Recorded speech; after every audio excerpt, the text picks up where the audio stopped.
दिल्ली की सत्ता में लगभग 10 साल रहने के बाद और दिल्ली समेत देश को नया सियासी समीकरण देने वाली आम आदमी पार्टी ने अब अपनी स्टूडेंट विंग का ऐलान कर दिया है, जिसका नाम दिया गया है एसएफ, यानी association of student for alternative politics. नाम से जाहिर है कि एनएसयूआई और एबीवीपी से अलग थर्ड फ्रंट का ऑप्शन देने की कोशिश की है आम आदमी पार्टी ने। आज यंग आइकन शो में मेरे साथ आम आदमी पार्टी के एक ऐसे नेता मौजूद हैं जिन्होंने अपनी पॉलिटिक्स की शुरुआत बतौर स्टूडेंट ही की है। हमारे साथ मौजूद हैं एडवोकेट दीपक बंसल साहब। दीपक साहब, आपका हमारे शो में बहुत बहुत इस्तकबाल है, वेलकम है। दीपक साहब, आप पेशे से वकील हैं और आम आदमी पार्टी के स्टेट जॉइंट सेक्रेटरी भी हैं। ये सफ़र कैसे शुरू हुआ आपका? शुरुआत में जब मैं कॉलेज में, मैं देशबंधु कॉलेज का विद्यार्थी था जी। और देशबंधु कॉलेज में पॉलिटिकल साइंस ऑनर्स मेरा सब्जेक्ट था जी। तो जब मैंने शुरुआत करी कॉलेज में, तो शुरुआत में मैंने वहाँ पर देखा किस तरीके से जो स्टूडेंट विंग है जी, वो काम करती है, स्टूडेंट्स के लिए काम करती है, विद्यार्थियों के लिए जो विद्यार्थियों की आवाज़ है उसको उठाने का काम करती है। तो उस समय मैंने एक स्टूडेंट विंग ज्वाइन करी और मैं शुरुआत में चुनाव लड़ा देशबंधु कॉलेज से और उसके बाद लगातार मैं छात्र राजनीति में इन्वॉल्व रहा और फिर मुझे मौका मिला दिल्ली विश्वविद्यालय का प्रतिनिधित्व करने का और दिल्ली विश्वविद्यालय का ज्वाइंट सेक्रेटरी का चुनाव लड़ने का मौका मिला और चुनाव लड़ा भी और चुनाव जीता भी। उस समय मुझे याद है कि अन्ना आंदोलन दिल्ली में चल रहा था और कहीं ना कहीं करप्शन के खिलाफ, भ्रष्टाचार के खिलाफ दिल्ली में जो दिल्ली की जनता और पूरे देश की जनता त्राही त्राही कर रही थी। उस समय मुझे मौका मिला और स्टूडेंट्स ने मुझे दिल्ली यूनिवर्सिटी का प्रतिनिधित्व करने का मौका दिया और मैं चुनकर आया और जीतकर आया। तो बहुत लंबा मेरा एक एक्सपीरियंस रहा कि छात्र राजनीति के अंदर किस तरीके से जो विद्यार्थी है उसको अभी तक जो उसकी मूलभूत सुविधाएं हैं, दिल्ली यूनिवर्सिटी के अंदर हो, चाहे जामिया यूनिवर्सिटी के अंदर हो, जवाहरलाल नेहरू यूनिवर्सिटी के अंदर हो, किसी भी यूनिवर्सिटी के अंदर वो मूलभूत सुविधाएं अभी तक नहीं मिल पाई।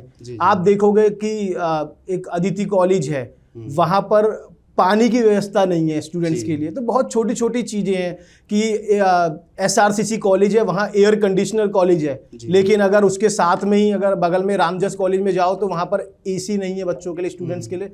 तो बहुत सारी ऐसी मूलभूत सुविधाएं हैं जो स्टूडेंट्स के लिए पूरी होनी चाहिए थी।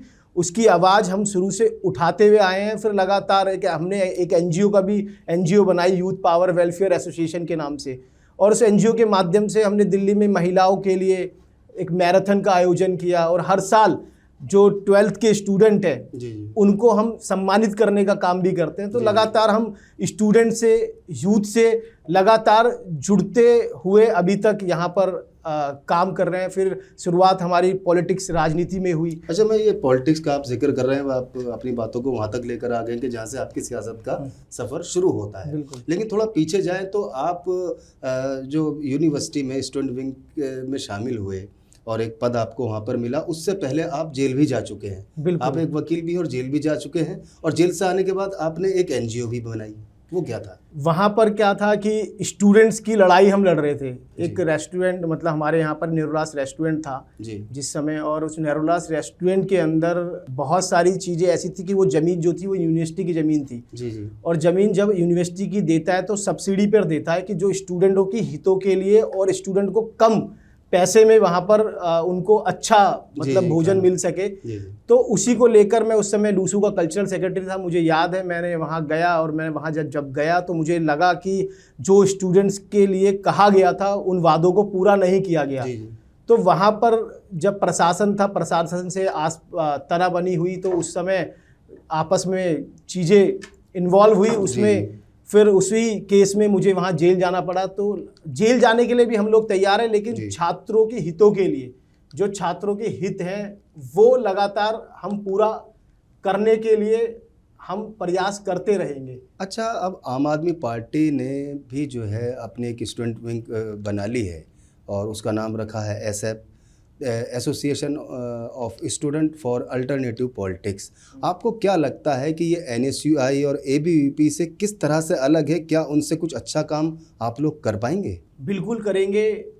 NSUI और ABVP जी अभी आप देख सकते हैं, मैं कह सकता हूं कि एक ही सिक्के के दो पहलू हैं। जी कि अगर यूनिवर्सिटी का इस समय आप माहौल देखोगे तो पूरा का पूरा यूनिवर्सिटी का जो माहौल है वो गुंडागर्दी में बदल चुका है।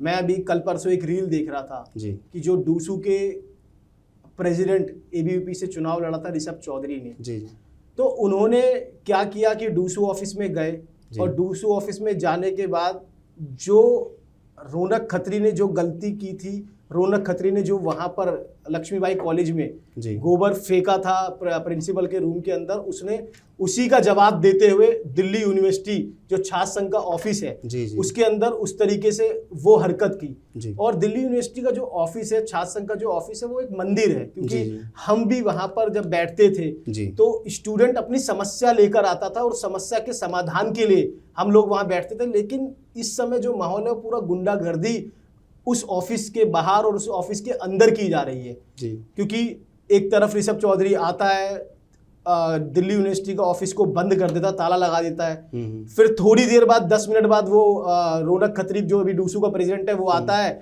और वो क्या नाम है, एक हथौड़ी उसके हाथ में होती है और हथौड़ी से वो ताला तोड़ रहा होता है।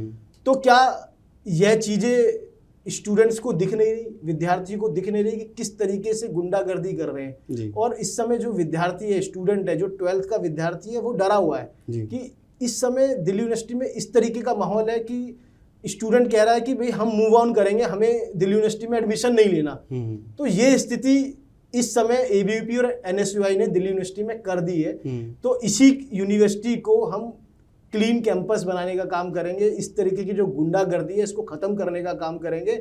एक जो कॉमन स्टूडेंट है, जो एक कॉमन विद्यार्थी है, जो पढ़ा लिखा एजुकेटेड विद्यार्थी है, उसको हम पॉलिटिक्स के अंदर, राजनीति के अंदर लेकर आएंगे और उसको जागरूक करने का काम करेंगे और लोगों को भी जागरूक करने का काम करेंगे कि ऐसी स्टूडेंट विंग से दूर रहना है जो इस तरीके का हरकतें दिल्ली यूनिवर्सिटी में करें। दिल्ली यूनिवर्सिटी में अगर आपको लड़ाई लड़नी है तो आप कलम के माध्यम से लड़ाई लड़ सकते हैं।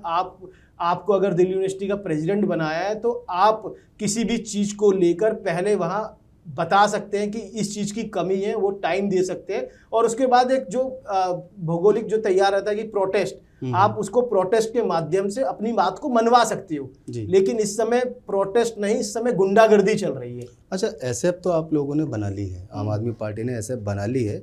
NSUI ABVP अब की तो है नहीं, ये पुरानी है और ताकतवर भी हैं। इन दो ताकतवर विंग्स के सामने अभी आप प्रेजेंट में एसएफ को कहाँ देखते हैं? आपका रूट क्या है, प्लान क्या है? देखो, अभी हम संगठन पे, अपना पूरा फोकस हमारा संगठन पे है और संगठन को मजबूत करने का काम कर रहे हैं। और दिल्ली यूनिवर्सिटी में जिस प्रकार से हमने ऐलान किया कि दिल्ली यूनिवर्सिटी का चुनाव हम बहुत मजबूती से लड़ने वाले हैं, जी जी, और वो लड़ेंगे भी मजबूती से। जो हमारे 52 कॉलेज अभी डूसू के अंदर आते हैं, उसके अंदर हम इकाई को मजबूत करने का काम करेंगे। जो इकाई है, जो हर कॉलेज की, रामजस की कॉलेज की इकाई अलग बनाएंगे। अगर कालका जी में आ जाए तो Deshbandhu college, Bhagat Singh college, CVS college, Aurobindo college, PGDAV college, Dayal Singh college, इसकी इकाई को भी हम मजबूत करने का काम करेंगे। तो इस प्रकार से पूरी दिल्ली के अंदर जो हमारे 48 कॉलेजेस हैं और 4 डिपार्टमेंट्स हैं, जो वोटिंग राइट्स जिन कॉलेजों को मिला हुआ है, वहां पर हम अभी इकाई मजबूत कर रहे हैं। और अभी परसों भी हम एक कार्यक्रम करने वाले हैं, जो 52 कॉलेज के स्टूडेंट लीडर्स हैं उनको बुलाकर हम एक पूरा एसएफ के बारे में उनको बताना चाहते हैं कि एसएफ किस विजन से लेकर हमारे जो आदरणीय नेताजी हैं अरविंद केजरीवाल जी, वो लेकर आए हैं। उस विजन को हम उन्हें बताएंगे और उस विजन को, जो अरविंद केजरीवाल जी का विजन है, उसको आगे तक पूरे देश के अंदर लेकर आएंगे।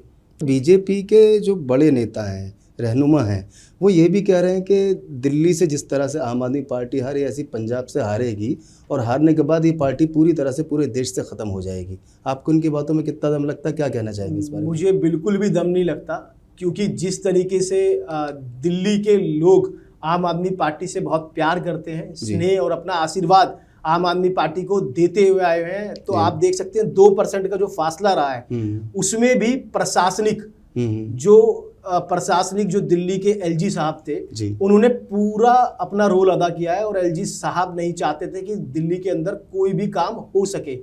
अगर हमारे MLA, खुल के इल्जाम लगा रहे हैं? बिल्कुल, मैं खुल के इल्जाम लगा रहा हूँ। हमारे जो MLAs हैं वो लगातार उनके पास जाते थे, उनको बताते थे कि भैया ये फाइल है। जो मंत्री हैं वो मंत्री साहब की भी नहीं सुनते थे, और वो कहते थे कि अभी एलजी साहब ने साइन नहीं करे। जो चीफ सेक्रेटरी साहब है वो भी ये कहते थे कि एलजी साहब ने साइन नहीं करे। जब एलजी साहब किसी काम के विकास कार्य को रोकने का काम करेंगे जी, तो कहीं ना कहीं लोगों के बीच में एक माहौल बनेगा। जी। फिर दूसरा, इस बार का चुनाव अगर आप लोगों ने भी देखा होगा मीडिया ने, तो वो चुनाव आम आदमी पार्टी वर्सेस दिल्ली पुलिस था, क्योंकि पूरा का पूरा प्रशासन उन्होंने दिल्ली के चुनाव में लगा दिया था। और जहां भी भारतीय जनता पार्टी के लोग खुलेआम धन बल का प्रयोग कर रहे थे, वहां पर अगर हमारा कोई कार्यकर्ता कॉल करता या कोई भी कार्यकर्ता इलेक्शन कमीशन को भी बताता, वहां पर बहुत देरी हो चुकी होती थी। वहां पर बहुत देरी से दिल्ली पुलिस पहुंचती थी, और पुलिस भी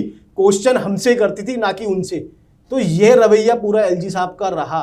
और जहां पर हमारे अच्छे खासे जो वोटर्स थे, जो गरीब लोग हमें प्यार और प्रेम हमेशा देते हैं, झुग्गी झोपड़ी क्लस्टर की हम बात करें, वहां पर तो पूरा इस तरीके का माहौल था कि वहां पर इस तरीके से हो रखा था, कर्फ्यू लगा दिया हो। वहाँ सीआरपीएफ तैनात कर दिया था इन्होंने, पैरामिलिट्री फोर्स तैनात कर दी थी। तो मैं इसलिए बता रहा हूँ, मैं माननीय अरविंद केजरीवाल जी का चुनाव देख रहा था नई दिल्ली विधानसभा में। तो वहाँ पर जितने क्लस्टर थे, तो क्लस्टर के लोग हमारे पास आते थे और कहते थे भैया हमें तो यहाँ से निकलने भी नहीं दे रहे। तो इस तरीके की स्थिति दिल्ली के अंदर लाए थे। ये बातें जो आप कर रहे हैं, क्या सिर्फ मीडिया के सामने ऐसा कह रहे हैं या ये रियलिटी में ऐसा? ये रियलिटी है, और आप लोग खुद ऑन ग्राउंड थे तो आप लोगों को खुद ये सारी जानकारी है।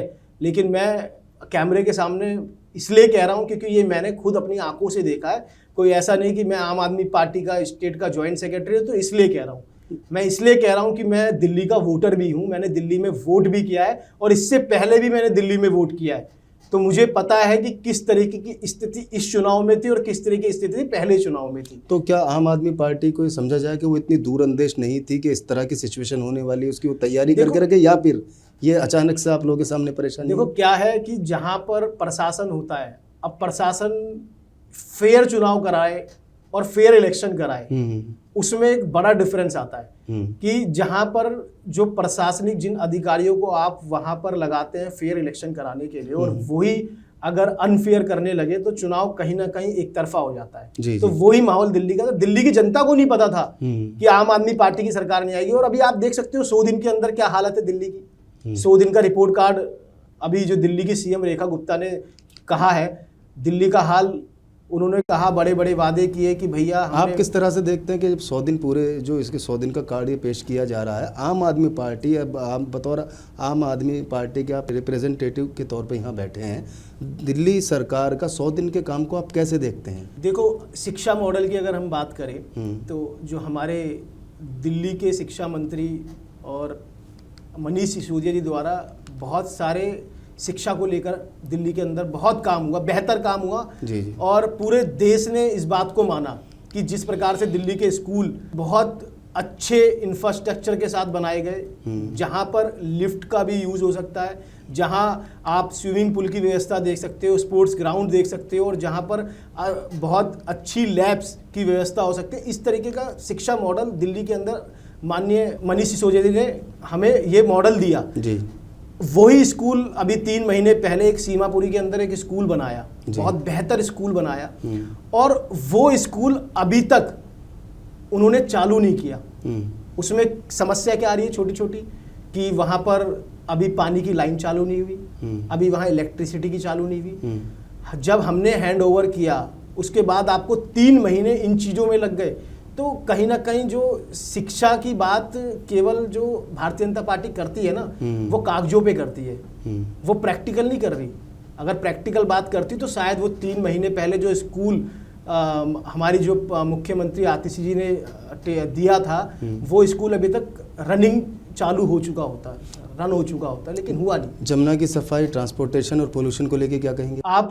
जमुना जी की सफाई की हालत में अभी कुछ दिन 2-3 दिन पहले ही वीडियो देख रहा था, आप देख सकते हो किस तरीके से पहले में और अब में कितना डिफरेंस आया है। उससे ज़्यादा स्थिति खराब हो चुकी है। सफाई आप कर रहे हैं लेकिन केवल कागजों पर कर रहे हैं। लेकिन बीजेपी तो कह रही है कि छठ पूजा के टाइम झाँक के इतने ऊंचे ऊंचे ढेर होते थे कि लोग पूजा भी नहीं कर पाते थे, और अब जाके देखिए वो अपना दावा कर। मैं आपको इसकी वीडियो कल बना के भेजूंगा, और आप इसको न्यूज़ चैनल पे चलाना कि अभी भी झाग किस तरीके से है, जी। ये कहते हैं ना, भाजपा का काम करने में और कथनी में बहुत फ़र्क है। कहने में और कथनी में बहुत फ़र्क है, तो वो बस केवल बातें कागजों पे करती है, प्रैक्टिकल ऑन ग्राउंड कुछ नहीं है। आप लाइट की व्यवस्था देख लो, पहले जब अरविंद केजरीवाल जी की सरकार थी 3 महीने पहले, तो 24 घंटे लाइट आती थी, और अब लंबे लंबे कट है।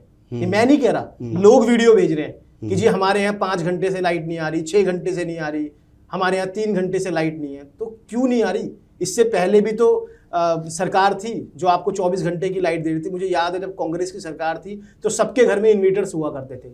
जब आम आदमी पार्टी की सरकार बनी तो मैं कहता हूं कि इन्वर्टर्स बिकना ही बंद हो गए थे। हर घर में से इन्वर्टर्स लोगों ने हटा लिए थे। क्यों? क्योंकि 24 घंटे अरविंद केजरीवाल जी ने लाइट देने का काम किया जी। तो इस तरीके का काम मतलब करके दिखाया, एक करके दिखाने में और एक कहने में, दोनों में कुछ बसें भी दिल्ली की सड़कों पर नई नजर आ रही हैं। पोल्यूशन को लेके क्या कहेंगे आप? देखो, जो नई बसें आ रही हैं उनके नाम चेंज हुए हैं। उनको जो नाम दिया है बस वो केवल नाम ही दिया है। जो ये बसें थी ये अरविंद केजरीवाल जी के टाइम पे चालू हो चुकी थी, और जो ट्रांसपोर्टेशन की व्यवस्था की अगर आप बात करो तो बहुत बेहतर व्यवस्था थी। और उसके अंदर जो हमने गार्ड्स दे रखे थे, मार्शल दे रखे थे, उन मार्शल्स को भी हटाने का काम रेखा गुप्ता जी द्वारा किया जा रहा है, जो भाजपा सरकार है उसके द्वारा किया जा रहा है। आप हेल्थ मॉडल की बात करो ना, आप हेल्थ का देखो, जो हेल्थ के मोहल्ला क्लिनिक थे आज मोहल्ला क्लिनिक्स के बंद किए जा रहे हैं, जो वहां पर एम्प्लॉय थे उनको हटाया जा रहा है। तो ये सीधा सीधा जो गुस्सा है वो सरकार के प्रति बढ़ता जा रहा है लोगों में। जो लोग कह रहे थे कि भाई ये सरकार आएगी तो कुछ करके दिखाएगी भारतीय जनता पार्टी, अगर पब्लिक में गुस्सा बढ़ता जा रहा है तो कोई नजर तो आता नहीं। नजर आप देखो ना, लगातार आप सोशल मीडिया के माध्यम से देखो, लगातार लोग परेशान हैं, लगातार प्रदर्शन हो रहे हैं, लगातार पानी को लेकर आप देखो अलग अलग विधानसभाओं में महिलाएं निकली हुई हैं, मटका फोड़ रैलियां कर रही हैं, मटका फोड़ रही हैं विधायकों के घर के बाहर। लेकिन बीजेपी तो कहती है कि आपके कार्यकर्ता हैं। अब बीजेपी का काम तो यही कहना है ना, जो उनका विरोध करेगा वो आम आदमी पार्टी का कार्यकर्ता है, ठीक है, और जो उनका विरोध नहीं करेगा वो दिल्ली का है। तो ये उनका कहने का ही अंतर अलग है कि वो कहते कुछ और है, करते कुछ और है। वही मामला चल रहा है दिल्ली के अंदर और कुछ नहीं है। ऑन ग्राउंड जो 100 दिन का रिपोर्ट कार्ड है, उस 100 दिन के रिपोर्ट कार्ड में दिल्ली की जो भारतीय जनता पार्टी की सरकार है वो पूरी तरीके से फेल हो चुकी है। वो केवल गरीबों पर गुस्सा निकालने के अलावा दूसरा काम नहीं कर रही। सरोजनी नगर की मार्केट देख लो आप। मैं सरोजनी नगर की मार्केट गया, वहाँ मैंने देखा, लोगों से बातचीत करी तो वहाँ लोगों ने बताया कि पहले सरकार बनने से पहले यही नेता आते थे, ये कहते थे कि भाई यहाँ पर आपको हम शटर लगा के परमानेंट ठिया देंगे, और आज उनके ठिये भी उजाड़े जा रहे हैं। तो इस तरीके के काम ये सरकार कर रही है। अच्छा, आप इतनी सारी बातें बता रहे हैं कि दिल्ली के अंदर आपकी पार्टी जाने के बाद से जो है दिल्ली तरह तरह से परेशान है। पानी के लिए परेशान है, हेल्थ के लिए परेशान है, एजुकेशन के लिए परेशान है, ट्रांसपोर्टेशन के लिए परेशान है, मतलब परेशान ही है। तो ऐसी सिचुएशन में मनीष सिसोदिया, अरविंद केजरीवाल जैसे बड़े रहनुमा इलेक्शन होने के बाद कहाँ चले गए, जबकि आतिशी और संजय सिंह साहब जैसे लोग बहुत एक्टिव नज़र आते हैं। तो क्या कोई प्लान है या फिर हार की जो शिकस्त थी उससे भी उभर ही नहीं पाए? ऐसा कुछ नहीं है। देखो, लगातार हमारे जो बड़े नेता हैं, शीर्ष नेतृत्व हैं, जिनके हम माध्यम से हम पूरा लगे रहते हैं, काम करते हैं, वो लगातार दिल्ली की राजनीति में एक्टिव हैं जी। अभी जब हमारा ASAP का लॉन्च हुआ तो माननीय अरविंद केजरीवाल जी भी यहाँ थे, मनीष सिसोदिया जी भी यहाँ थे, और जो मुद्दे हैं, जिन मुद्दों पे उन्होंने बात रखते हैं, और यहाँ पर अभी दिल्ली के अंदर जो हमारे अध्यक्ष हैं सौरभ भारद्वाज जी, वो लगातार हर विधानसभा में जा रहे हैं, विधानसभा में कार्यकर्ताओं का सम्मेलन कर रहे हैं, कार्यकर्ताओं से मिल रहे हैं, लोगों से मिलने का काम कर रहे हैं। और लगातार हमारे जो विधायक हैं, जहाँ पर भी कोई भी दिक्कत आ रही है, जहाँ पानी की दिक्कत है, बिजली की दिक्कत है, उस बात को लेकर रेखा गुप्ता जी से भी बात कर रहे हैं, जो दिल्ली की CM है उनसे भी बात कर रहे हैं, और जहाँ लगता है कि बात से काम नहीं चल रहा, वहाँ प्रदर्शन करके अपनी बात को मनवाने का काम भी कर रहे हैं जी। तो ऐसा नहीं है कि जो दिल्ली में हमारे जो शीर्ष नेतृत्व है वो दिख नहीं रहा, सब जगह दिख रहा है। हमारे जो नेता प्रतिपक्ष आतिशी जी हैं वो लगातार एक्टिव है। कल सोशल मीडिया, कल आप देखेंगे प्रेस कॉन्फ्रेंस करी 100 दिनों के, उन्होंने बताया किस तरीके से ये सरकार फेल है, 100 दिन में कुछ नहीं कर पाई। अच्छा, ऐसी भी खबरें आ रही हैं कि केजरीवाल पंजाब से असेंबली यानी राज्यसभा जाने की तैयारी में है, क्या ये सही? देखो, ये पार्टी का अपना वो है पार्टी इस पर क्या डिसाइड करती है, ये शीर्ष नेतृत्व तय करेगा कौन जाएगा कौन नहीं जाएगा। तो इसमें मुझे जानकारी नहीं है कौन जाएगा कौन नहीं जाएगा, शीर्ष नेतृत्व तय करेगा। जिसको भी जाना होगा वो डिसाइड करेंगे। अच्छा, ऐसी भी बातें सामने आ रही हैं कि केजरीवाल साहब का फोकस दिल्ली पे ना हो के इस वक्त पंजाब पे बहुत ज़्यादा है। देखो ऐसा नहीं है, वो हमारे राष्ट्रीय संयोजक हैं, उनका फोकस पूरे देश के अंदर है। अभी गोवा में भी पार्टी चुनाव लड़ेगी, गुजरात में भी पार्टी चुनाव लड़ेगी, और दिल्ली में अभी क्या नाम है जो दिल्ली यूनिवर्सिटी का चुनाव है वहाँ भी लड़ रही है, और बाकी पंजाब में भी चुनाव उपचुनाव चल रहा है। तो सब जगह उनका फोकस है, जहाँ जहाँ उनकी ज़रूरत होगी और जैसे जैसे उनकी ज़रूरत होगी वहाँ जाएंगे और वो पार्टी का पूरा प्रचार करेंगे। आपकी नज़र में आम आदमी पार्टी कोई रीजनल पार्टी है या फिर नेशनल पार्टी है? आम आदमी पार्टी नेशनल पार्टी है। नेशनल पार्टी है तो बिहार इलेक्शन में क्या है आपका रोल? देखो बिहार इलेक्शन में भी पार्टी का अभी रोल शीर्ष तय कर रहा है कि उसको किस दिशा में जाना है। अभी देखो पार्टी जो है ना वो पूरा संगठन बनाने पे लगी हुई है। बिहार में हमारी लगातार रैलियां चल रही हैं, हर विधानसभा में जो वहाँ के अध्यक्ष हैं वो जिलों में जा रहे हैं, विधानसभाओं में जा रहे हैं, लोगों से बातचीत कर रहे हैं कि भाई हमें चुनाव में उतरना चाहिए नहीं उतरना चाहिए। तो इस तरीके का पूरा वहाँ पर हम जो स्ट्रक्चर है संगठन है वो तैयार करते हैं। उसके बाद सेकंड प्रायोरिटी पे चुनाव लड़ना है। पहले हम अपना संगठन तैयार कर रहे हैं और हर स्टेट में तैयार कर रहे हैं, छत्तीसगढ़ में भी तैयार कर रहे हैं, गोवा में भी तैयार कर रहे हैं, गुजरात में भी तैयार कर रहे हैं। जहाँ जहाँ हमारा संगठन कमजोर है वहाँ उनको मजबूत करने का काम। संगठन को आप इंडिया में सबसे ज़्यादा मजबूत कहाँ देखते हैं? पूरे देश में देखो, पूरे देश में मजबूत है संगठन, और जहाँ जहाँ कमी है उसको मजबूत करने का काम पार्टी कर रही है। हमारे भी प्रभारियों की घोषणा हुई, महाराष्ट्र प्रभारी लगाए और हर स्टेट के केरला से लेके तमिलनाडु से सब जगह हमारे लोग लगाए। तो ऐसा नहीं है कि हम पूरे देश में हमारा फोकस है और पूरे देश में आम आदमी पार्टी का संगठन मजबूत करने का काम कर रहे हैं। अच्छा, आप यूथ हैं, यूथ पे काम कर रहे हैं, अभी आपकी उम्र भी बहुत ज़्यादा नहीं है और आप एक ऐसी पार्टी से ताल्लुक़ रखते हैं कि कहा जाता है कि न्यूट्रल पार्टी है, ये सबकी पार्टी है।